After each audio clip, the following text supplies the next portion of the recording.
구독과 좋아요는 더 좋은 정보를 드리는데 큰 도움이 됩니다.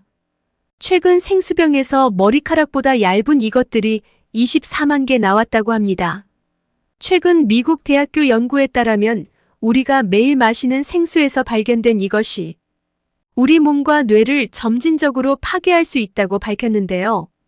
이는 장기적으로 혈액, 간, 뇌에 침투할 수 있는 작은 크기로 파킨슨, 알츠하이머병 발생에 영향을 미친다고 하네요. 이것은 바로 미세 플라스틱입니다.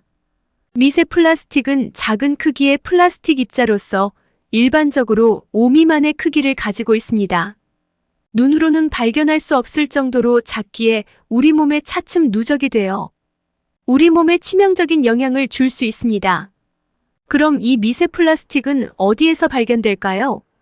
첫째, 일회용 플라스틱 용기입니다. 미세 플라스틱은 주로 플라스틱 제품이 분해되거나 마모될 때 발생합니다.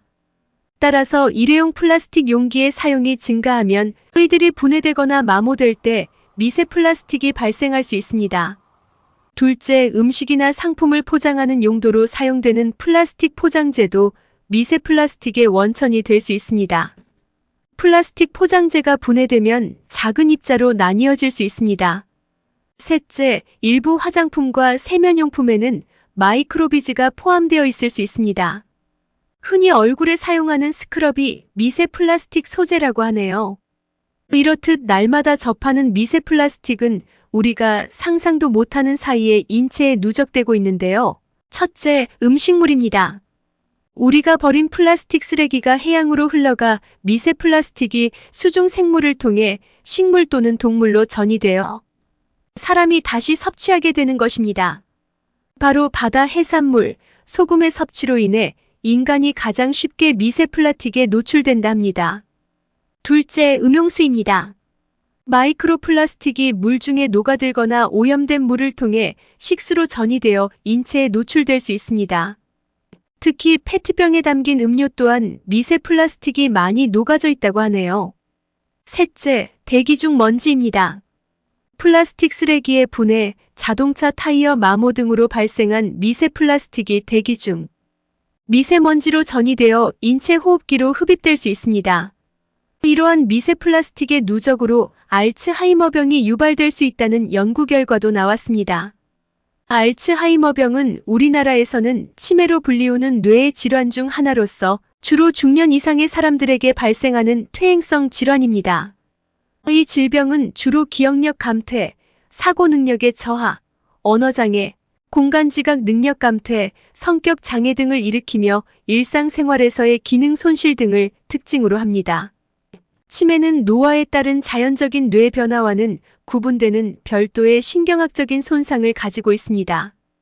또한 파킨슨병도 초래할 수 있다고 연구에 나타났는데요. 파킨슨병은 주로 중년 이상의 사람들에게 발생하는 진행성 신경계 질환 중 하나입니다. 이 질병은 주로 도파민이라는 신경전달 물질의 부족으로 인해 뇌의 운동 제어 영역에서 손상을 받아 발생합니다.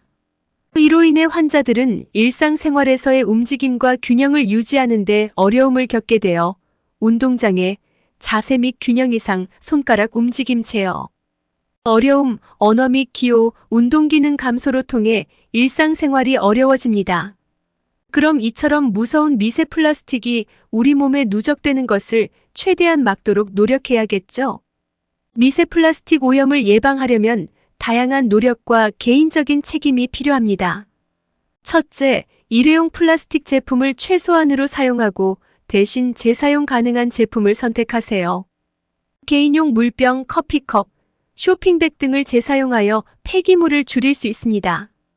둘째, 일부 화장품과 세면용품에는 마이크로비즈라 불리는 미세 플라스틱 입자가 들어가 있을 수 있습니다.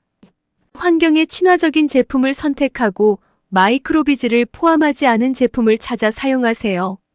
셋째, 섬유류 세탁 과정에서 발생하는 미세 섬유는 해양으로 배출될 수 있습니다. 섬유 세탁봉을 사용하거나 섬유류 세탁 시 필터를 사용하여 섬유 세탁에서 발생하는 미세 섬유를 줄일 수 있습니다. 넷째, 플라스틱 제품을 사용할 때 지역의 재활용 규정을 따르고 플라스틱을 올바르게 분리수거하여 재활용이 가능하도록 하세요.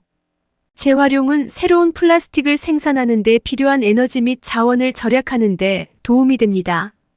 다섯째, 환경보호단체에 기부하거나 지원하여 미세 플라스틱 오염에 대한 의식을 높이고 관련된 이슈에 대한 대응을 촉진하고 주변 사람들에게 미세 플라스틱 문제에 대해 알리고 그에 대한 인식을 높이기 위해 환경교육에 참여하고 지식을 나누세요.